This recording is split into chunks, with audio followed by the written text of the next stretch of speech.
Ақсақал, микрофонды бер. Қармап тұрасың, ә?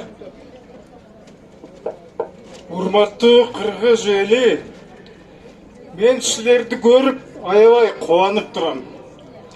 Бүгін өзіңер айтқандай, бір 1000 кіші келттір, 2000 кіші келттір деген прессаға мен айтатылен, бүгін ұшыл жерде 740 000 адамның қолы тұрады. Демек Қырғызстандың 1/3 бөлігі ұшыл жерде şu Садыр инвести шығарғыла деп талап қылып атады. Эми мен айтайын дегенім, сөздің барын айтып бүткенміш. Жөн эле сунуш айткым келет. Түрмеде отырса дағы инвест сынған жоқ. Бүгін біз бардығымыз bir moralдық қолдау көрсөтөлү деген сунуш айткым келет.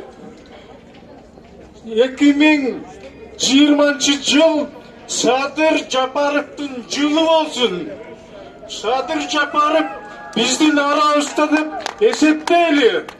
Анан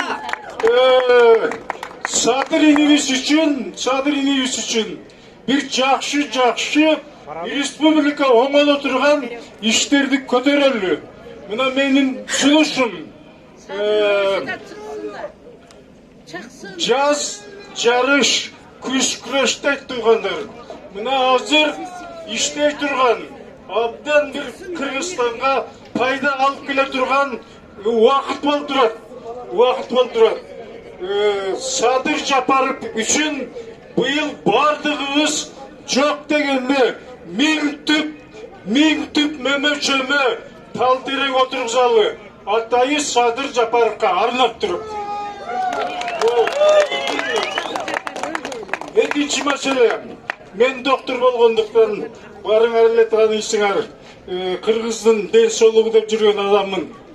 Жапаров үчүн мен 1 миллион сомго жетим жесирлерге, кедейлерге, жок колунда жокторго 1 миллион сомго дары-дармек жасап, Садыр инвестке арнайм.